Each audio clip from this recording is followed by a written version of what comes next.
ساتھیاؤ، میں اور آپ آج کی اس بزم میں یہ پختہ عزم کر کے اٹھیں کہ آج ہم خود بھی اور اپنی اولاد کو بھی، اپنے دوستوں کو بھی، میرے والد گرامی فرمایا کرتے تھے جس سے دوستی ہو نا اس کی انگلی پکڑ کے دین کی راہ پہ لے آؤ، یہ دوستی کا حق ہے۔ اس کے لیے آپ بہت کچھ کرتے ہیں لیکن اگر اس کو دین نہیں دیا تو کچھ کوشش کرو میرا دوست ہو اور جہنم میں جائے۔ والدین بچے کے مستقبل کے لیے کتنی کوشش کرتے ہیں، لاکھوں روپیہ لگاتے ہیں مستقبل ٹھیک ہو جائے، کرتے ہیں کہ نہیں کرتے؟ یونیورسٹیوں کے اندر، کالجوں کے اندر کتنی بھاری فیسیں بھرتے ہیں، کیوں اتنا کچھ کیوں کر رہے ہو؟ میں نے دیکھا بوڑھا باپ اپنی کمر پہ بوریاں لاد کے مزدوری کرتا ہے، مائیں اپنا زیور بیچ رہی ہیں کہ اولاد بڑھ جائے۔ میاں اتنا کچھ کیوں کر رہے ہو؟ جی مستقبل ٹھیک ہو جائے۔ یہ مستقبل کتنا ہے؟ 20-25 سال کا، اور جو اصل مستقبل ہے اس کی فکر ہی نہیں کسی کو۔ اصل مستقبل تو وہ ہے، اللہ اکبر، بیرون ملک جائے بیٹا تو ماں کہتی ہے بس دعا کرو کہ میرا بیٹا خیریت سے پہنچ جائے۔ بیٹی کی شادی کرتی ہے تو ماں کہتی ہے دعا کرو کہ اپنے گھر میں اس کو چین مل جائے۔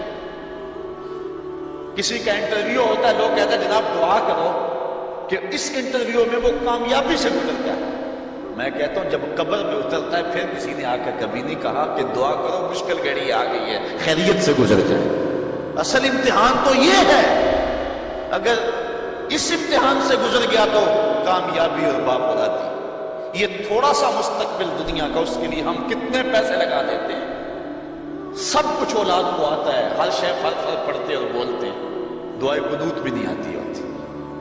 تو ہم اپنی اولاد کے لیے دین کا تحفہ اس کو کبھی نہ چھوڑیں۔ اللہ اکبر، کوشش کریں، محنت کریں۔ حضور نبی رحمت صلی اللہ علیہ وآلہ وسلم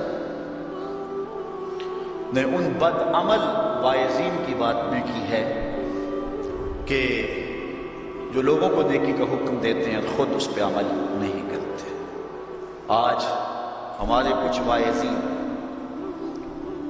لوگوں کو تو واعظ و تلقین اور نصیحت کرتے ہیں اور خود نماز میں سخت سستی کا ارتکاب کرتے ہیں، اور جس سے قوم کے اندر نماز میں سستی عملاً پیدا ہو جاتی ہے۔ کوئی عرس کی تقریب ہو، کوئی محفل نعت ہو، کوئی جلسہ ہو، کوئی شادی کی تقریب ہو، نماز کے وقت کا پورا خیال رکھا کریں اور اس بات کا لحاظ رکھا کریں۔ بلکہ ہمارے ہاں ایک عجیب سا فیشن ہے اور عجیب سی بات ہے، میں بڑا حیران ہوا کرتا ہوں کہ عشاء کے بعد جب جلسے ہوتے ہیں نا ہمارے مساجد کے اندر، تو مغرب سے اعلان شروع ہو جاتا ہے آج رات فلاں صاحب خطاب فرمائیں گے، اور پھر جب نماز عشاء ہوتی ہے تو ہمارا نقیب محفل کھولتا ہے لاؤڈ سپیکر اور وہ اعلان کرتا ہے حضرات جماعت ہو چکی ہے، اب مسجد میں آ جائیں۔ یعنی یہ نماز کو ہلکا کرنے والی بات ہے۔ ان کو کہا جا رہا ہے کہ بلکہ بعض تو کہہ دیتے ہیں جس کا تمہیں ڈر تھا وہ گزر گئی، اب آ جاؤ۔ کیا لینا ہے جلسے میں آ کر اگر نماز ہی نہیں پڑھنی ہے تو؟ ممبر و محراب کے جو ذمہ دار ہیں ان سے جو ہے وہ عجیب و غریب قسم کی جو ہے وہ حرکات سکنات سرزد ہو رہی ہے۔ یہ جو جہل نقیبوں کا ایک غول آ گیا نا، یہ بھی ایک بہت بڑی مصیبت ہے۔ ایک تو بے تحاشا الفاظ، دوسرا دین کی روح سے ناشنا ہے۔ وہ کسی نے کہا تھا نا کہ پہلے حضرت غوث پاک ولی بناتے تھے، چور سے کتب بناتے تھے، آج کل ہم بناتے ہیں۔ کہا تم کیسے؟ کہا ہمیں پتا ہوتا ہے یہ چور بیٹھا ہوا، کہتے ہیں غوث زمان اور کتب دوران۔ بے تحاشا بے تکا انداز، اور پھر دین کی روح سے یہ ناشنائی کہ باقاعدہ اعلان ہوتا ہے جناب جماعت ہو چکی اب تو آ جاؤ۔ تو کیا کرتے ہیں ساری رات جاگ کے اگر عشاء کی نماز ہی نہیں پڑھی تو نماز کو ہلکا کیا گیا۔